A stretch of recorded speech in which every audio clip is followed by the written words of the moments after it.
حضرت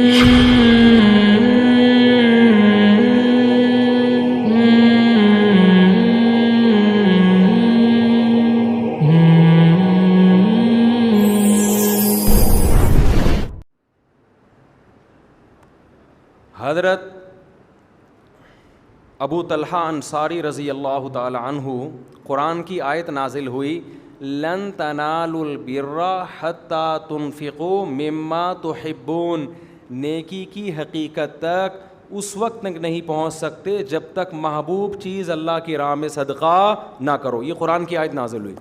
صحابہ جوش میں آ گئے، بھئی محبوب چیز صدقہ کرنی پڑے گی. حضرت ابو طلحہ انصاری آئے نبی کی خدمت میں، عرض کیا یا رسول اللہ، اللہ نے کہا ہے کہ اصل نیکی یہ ہے کہ محبوب چیز خرچ کرو. میری محبوب چیز میرا باغ ہے جو میرا سورس آف انکم ہے، میں پورا باغ خرچ کرنا چاہتا ہوں، کس کو دوں؟ ہم اور آپ ہوتے ہیں، ہم کیا کہتے ہیں؟ مجھے دے دو بھائی. ایک دم رونا شروع کر دیتے ہیں، جیسے گھر میں کبھی کھانے کو ہمیں ملا. دیکھو مانگنے کے اصول الگ ہیں. مانگنے میں تو شریعت کہتی ہے مت مانگو، کسی غیر کے سامنے کبھی ہاتھ مت پھیلاؤ. دینے کے اصول کچھ اور ہیں. دینے کے ہیں کہ مانگے بغیر دے دیا کرو، جتنا مانگ رہے اسے ڈبل کر کے دے دو. ہم نے بڑے بڑے علماء کو دیکھا ہے، ان سے سیکھا ہے، کچھ ہم بھی اس پر عمل کی کوشش کرتے ہیں. رکشے والے سے بارگیننگ کی، ریٹ کم کرائے، ریٹ مت توڑو.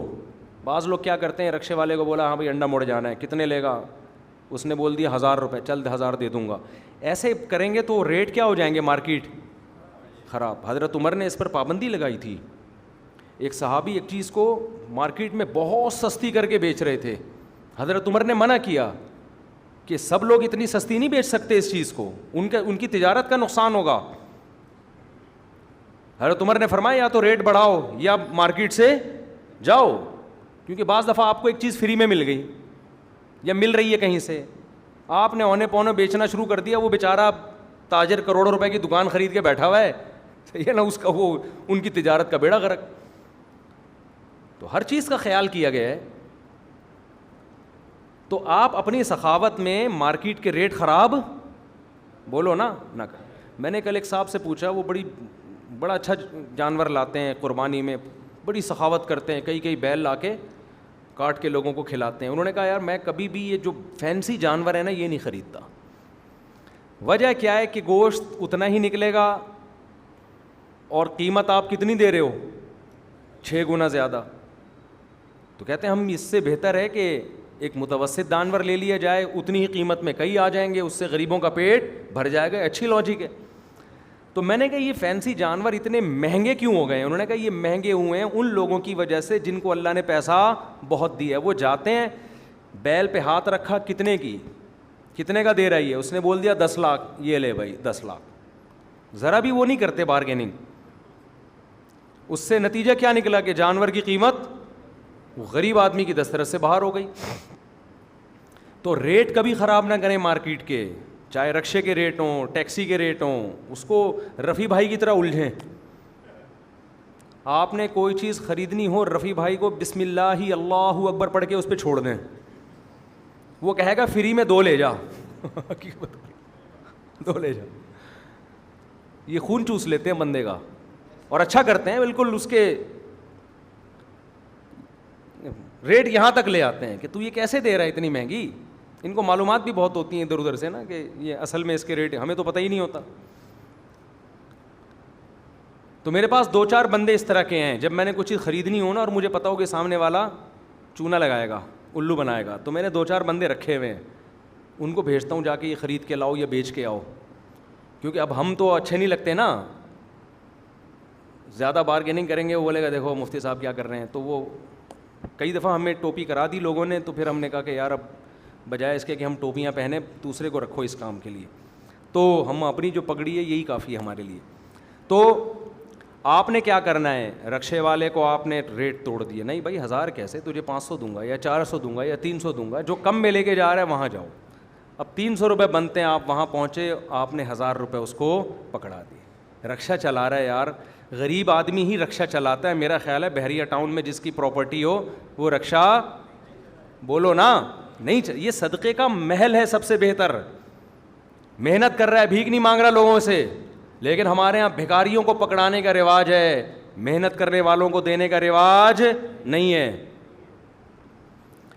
میں ایک دفعہ بائک میں آ رہا تھا, 20 سال پرانا واقعہ ہے, پولیس والوں نے روک لیا مجھے یہیں انڈا موڑ پہ, میں یہاں رہتا نہیں تھا, کسی کا 22 سال سے بھی زیادہ ہو گیا ہوگا, روک لیا مجھے.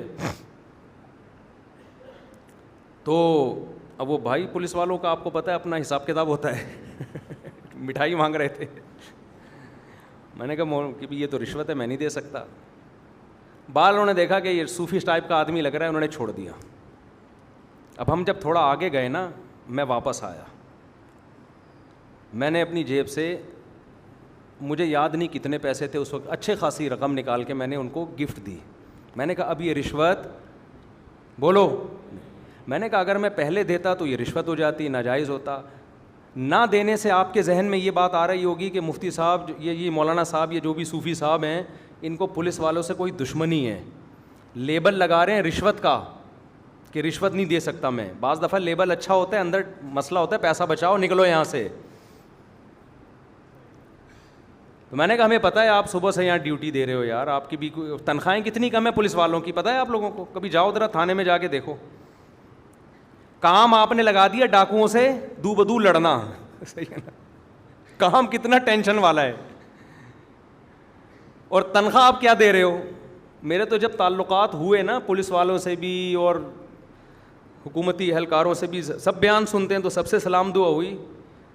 تو پولیس والوں کی تنخواہیں دیکھ کے وہ لگتا ہے کہ ان کے فری میں پراٹھے بنتے ہیں ہوٹلوں کے. جائز نہیں ہے, میں کوئی ترغیب نہیں دے رہا, لیکن بھائی آپ کام ان سے کیا لے رہے ہو؟ کراچی کے حالات کنٹرول کرو جہاں ہر گلی محلے میں ڈاکو گھوم رہا ہے, تنخواہ آپ ایسی دے رہے ہو کہ اس میں. وہی مجھے یاد آیا, ہم نے بچپن میں ایک مزاحیہ پروگرام دیکھا تھا, ایک عامل تھا. عامل لوگ بکواس کرتے ہیں, جھوٹ بولتے ہیں, لیکن وہ عامل بنا ہوا رشتے وشتے بھی کراتا ہے نا. ایک خاتون آئی, کہنے لگی میری ایک ڈاکٹر سے شادی کرا دو. عامل نے کہا ٹھیک ہے میں جادو وادو کروں گا, تیری ڈاکٹر سے شادی ہو جائے گی, 500 روپے دے دے, 5,000 روپے دے دے. اس نے کہا 5,000 نہیں, میں تو 500 روپے دوں گی. اس نے کہا 500 روپے میں ڈاکٹر ملتا ہے کیا؟ 500 روپے میں تجھے ڈاکٹر ملے گا؟ تو آپ بتاؤ ان تنخواہوں میں ڈاکوؤں سے پھر بھی کر لیتے ہیں. ابھی یہاں الحمدللہ ڈاکوؤں کو مارا ہے, ادھر صدیقی مارکیٹ میں 2 پولیس والوں نے اس تنخواہ میں مار دیا ڈاکوؤں کو. اور ایسے میرے بھانجے نے خود یہ مقابلہ دیکھا, دو بدو لڑائی ہوئی ہے اور الحمدللہ پولیس والوں نے ڈاکو مار دیے, دو بدو سامنے لڑائی ہوئی ہے. میں نے کہا یار اس تنخواہ میں ڈاکو مار دیے نا, ان کو نشان حیدر ملنا چاہیے. اس تنخواہ میں ڈاکو مار دیے یار. ڈاکو مارنے کا مطلب اپنی جان بھی جا سکتی ہے. تو پتہ نہیں کہاں سے کہاں ہم نکلتے ہیں یار, کیا بات چل رہی تھی, جلدی بتاؤ, پھر بہت دائیں بہت ہو رہا ہوں آج میں بات کر رہا تھا توحید پہ بات آئی, پھر قرآن کہہ رہا ہے قرابت دار. ہاں میں یہ عرض کر رہا تھا کہ بھیکاریوں کو تو لوگ پیسے دے رہے ہوتے ہیں, رشوتوں میں بھی دے رہے ہوتے ہیں, خود سے کبھی جذبہ نہیں آتا. پولیس والوں کو رشوت نہ دیا کرو, لیکن کہیں دھوپ میں کھڑے ہوئے ہو نا, ویسے ہی پیسے پکڑا دیا کرو کہ یار آپ بھی ہمارے لیے ایک سرمایہ ہو. کچھ نہیں تو آپ کہہ سکتے ہیں نا گڑبڑ ہو رہی ہے. میں آپ کو بتاؤں, اگر ادارہ ختم ہو جائے نا, پھر جو لاشوں کے انبار ملیں گے آپ کو, وہ میں اور آپ کنٹرول نہیں کر سکتے.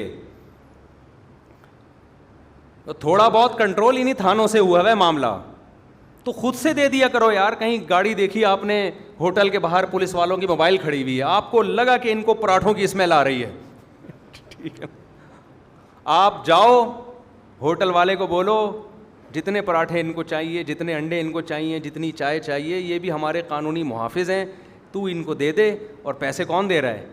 میں دے رہا ہوں. کرو, دیکھو پولیس والوں کو آپ سے محبت ہو جائے گی یار, قوم سے محبت ہو جائے گی. تو بھکاریوں کو دینے کا رواج ہے, جھوٹے بھکاری 2 نمبر روتے ہیں. نبی صلی اللہ علیہ وسلم نے فرمایا جو بھیک مانگتا ہے قیامت کے دن اس کے چہرے پہ گوشت نہیں ہوگا, اس لیے کہ اس نے اپنے آپ کو ذلیل کیا مخلوق کے سامنے. تو قرابت داری کا مطلب کیا ہے؟ قرابت داری کا مطلب یہ نہیں ہے عید بقرعید پہ آپ نے تھوڑا سا 2 نوالے گوشت کے بھجوا دیے, عقیقہ کیا تھا تو 2 بوٹیاں خالہ کے گھر بھجوا دیں, 3 بوٹیاں اخبار میں لپیٹ کے ماموں کے گھر بھجوا دی. یہ چل رہا ہے مارکیٹ میں. قرابت داری جوڑنے کے لیے قربانی دینی پڑتی ہے, اور قربانی روکھڑا خرچ کیے بغیر نہیں ہوتی. میں آپ کو بتاؤں, اللہ قرآن سے پتہ چلتا ہے جو آدمی پیسہ خرچ نہیں کرتا خدا کو راضی کرنے کے لیے, اللہ اس کی اللہ سے محبت کے دعوے کو قبول نہیں کرتے. اللہ کہتے ہیں تیرا اگر مجھ پہ ایمان ہے تو پیسے کیوں نہیں نکال رہا, تو پیسے کیوں نہیں خرچ کر رہا. میں آپ کو ایک مثال سے بات سمجھاتا ہوں. دیکھو ایک آدمی آیا آپ کے پاس, کہنے لگا ایک پراپرٹی ہے اس میں آپ 30 لاکھ روپے دو, میرا پکا وعدہ ہے کہ یہ 1 سال میں 50 لاکھ کی ہو جائے گی. اور اس نے ڈاکومنٹس دکھایا کہ کام ہو رہا ہے, کمپنی بھی بڑی مضبوط تھی. فوراً آپ کو خیال آئے گا نا, یقین ہو جائے کہ اس میں 2 نمبر ہی نہیں ہے. بھائی یہ پروجیکٹ ہے, کام ہو رہا ہے, اور مجھے پتا ہے کہ واقعی یہ 30 کے کتنے ہو جائیں گے, 50 ہو جائیں گے, یا 20 کے 50 ہو جائیں گے. 100% آپ کو یقین ہونا کہ اس بزنس میں مجھے فائدہ ہے. آپ کی جیب میں ایک دھیلا بھی اگر نہیں ہوگا, آپ دائیں بائیں سے پکڑنا شروع کر دو گے, یار لگا یار پیسہ. اب کوئی کہے یار دیکھو 20 لاکھ روپے تم دے رہے ہو, 20 لاکھ روپے لگا رہے ہو, کیا کر رہے ہو یار. آپ کیا کہو گے, بھائی میں دیکھ رہا ہوں کہ سال کے بعد یہ کتنے ہو جائیں گے, ڈبل ہو جائیں گے. میں یہ دیکھ رہا ہوں, میں قرضوں پہ گزارا کر لوں گا. ہم نے ایسے لوگ بھی دیکھے ہیں کہ انہوں نے بزنس میں قرضے لے کے پیسہ لگایا, ان کو یقین تھا اس بزنس میں دگنا ہو جائے گا, تو انہوں نے کہا کوئی بات نہیں, پیٹ کاٹ کے سال گزار لو, بیوی بچوں کو بھی سوکھی روٹی کھلا لی کہ 1 سال گزارا کرو, اس کے بعد ہم سونے کے نوالے کھائیں. بیگم بھی راضی, کوئی بات نہیں, میں سوکھے پاپے کھا لوں گی, کوئی مسئلہ نہیں ہے. اللہ کہتا ہے مجھے جو تم پیسہ دے رہے ہو نا, جو بہن بھائیوں پہ خرچ کر رہے ہو, یہ جو بہن بھائیوں کو نہیں دے رہے, یہ کس کو دے رہے ہو, مجھے دے رہے ہو. اور میں ایسی ذات ہوں, وَلِلَّهِ خَزَائِنُ السَّمَاوَاتِ وَالْأَرْضِ, میرے پاس زمین آسمان کے خزانے ہیں, مجھے پیسوں کی ضرورت نہیں ہے. میں تمہارا امتحان لے رہا ہوں کہ یہ جو تم کہتے ہو کہ ہم اللہ کو مانتے ہیں, رزق اللہ کے ہاتھ میں, یبسط الرزق لمن یشاء, جس کے لیے چاہتا ہے رزق بڑھاتا ہے, جس کے لیے چاہتا ہے رزق تنگ کر دیتا ہے. یہ تمہارے خالی پیلی کے زبانی دعوے ہیں, یہ دل سے کہتے ہو. تو دل سے کہنے کے لیے ضروری ہے کہ روکھڑا خرچ ہو. اللہ زبانی محبت کے دعوے کبھی نہیں مانتا, کوئی دنیا نہیں مانتی, اللہ کہاں سے مانے گا. ابے آپ اپنی بیوی کو پہلے, بیگم میں چاہتا ہوں تمہارے لیے آسمان سے تارے توڑ کے لے آؤں, میں چاہتا ہوں, میں بس مجھے تم سے اتنی محبت ہے. کہتی ہے چلو آج 2 پراٹھے لے آؤ آپ ناشتے میں. آج گھر میں ناشتہ نہیں کرتے آپ, ہوٹل کے مفتی صاحب بہت پراٹھے کر رہے ہوتے ہیں. انڈے پراٹھے سن کے نا, صرف شادیوں والے بیان آپ سنتے ہو, انڈے پراٹھوں والے بھی سن. آج ناشتہ کہاں سے آئے گا, باہر سے آئے. باپ نے کہا یار میری تنخواہ 30,000, جیب میں ہاتھ ڈالا, 2 پراٹھے کیلکولیشن, 2 انڈے کیلکولیشن, یہ بیگم یہ مناسب. پراٹھوں سے کولیسٹرول بڑھتا ہے, ویٹ گین ہوتا ہے. بیگم تم ویسے ہی, تمہیں وہ میں نے کہا تھا نا موٹی, تو اپنا تو ویٹ کر, تمہیں موٹیویشن کی ضرورت ہے, اپنا ویٹ تم نے کم. یہ تقریریں شروع کر دیں. وہ کہے گی آپ پراٹھا نہ کھلائیں, پیزا نہ کھلائیں, آپ مجھے ہوٹلنگ نہ کرائیں, لیکن یہ جو باتیں آپ کرتے ہیں نا, مجھے تم سے بہت محبت ہے, یہ جملہ مجھے زہر لگتا ہے. کائنڈلی آئندہ یہ الفاظ نارمل جیسے دوسرے کے میاں رہتے ہیں ویسے ہی رہا کریں آپ. اللہ سے محبت کے دعوے کے بغیر ایمان قبول